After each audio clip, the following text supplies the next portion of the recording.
Il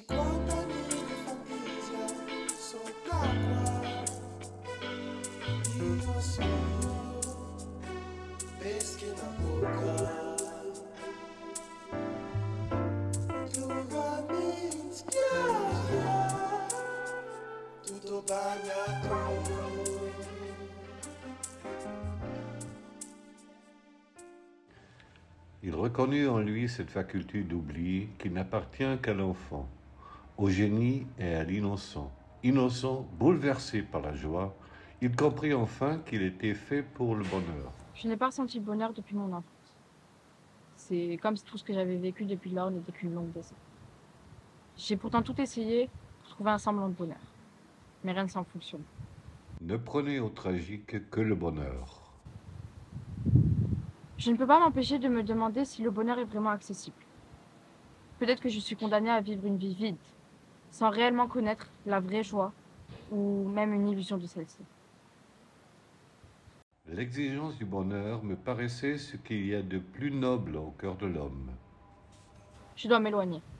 Loin, je pourrais enfin ressentir un sentiment aussi intime et personnel que le bonheur.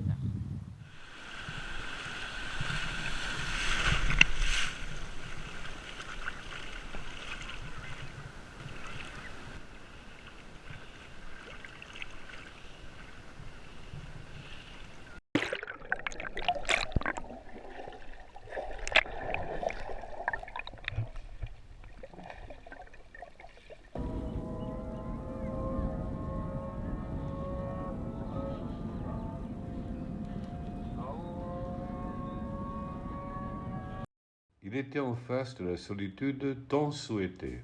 Enfant, le bonheur résidait dans l'innocence, et les personnes m'entourant, bien plus que dans la réflexion ou la solitude. Enfoncé un peu plus dans l'abandon, sa volonté de bonheur le guidait un peu moins.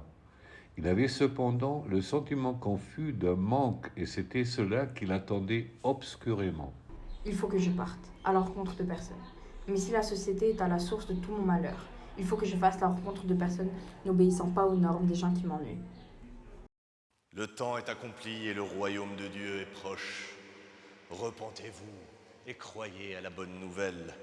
Seul le pécheur repentant accédera au portail du paradis. Garde ta confiance en Jésus, garde ta confiance en Jésus et ne tombe pas dans la luxure. Vous sentez-vous heureux? Je ne suis sur terre que pour servir mon Seigneur et ne serai heureux que dans l'au-delà. Ma vie d'ici-bas, mes états d'âme sont sans importance. Il est important de se rappeler que le bonheur terrestre est éphémère et qu'il ne peut être comparé à la paix et aux joies éternelles qui nous attendent dans l'au-delà. C'est pourquoi il est si important de vivre une vie pleine de foi et de dévotion envers Dieu, afin de mériter sa miséricorde et sa bénédiction dans l'éternité. Matthieu dit « Heureux ceux qui ont faim et soif de la justice, car ils seront rassasiés. »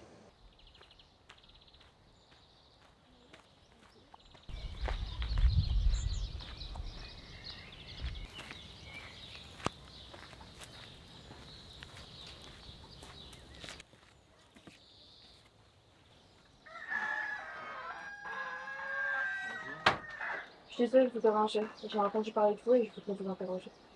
Entrez, asseyez-vous. Que pensez-vous du bonheur? J'aime à penser que l'accumulation de la connaissance est la seule chose qui mérite que l'on se donne la peine. Tout le reste est futile et sans intérêt. Socrate dit que le seul bien est la connaissance, le seul mal est l'ignorance.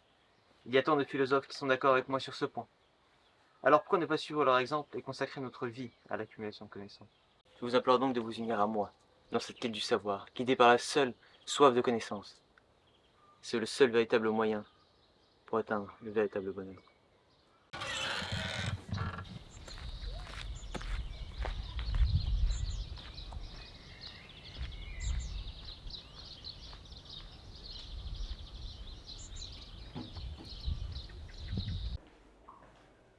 Bonsoir. Bonsoir. Je viens souvent ici, me regarder dans le miroir.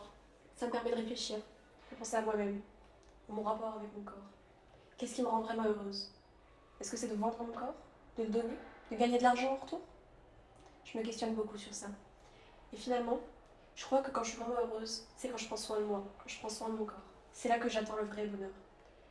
Il n'a pas de rapport avec les autres.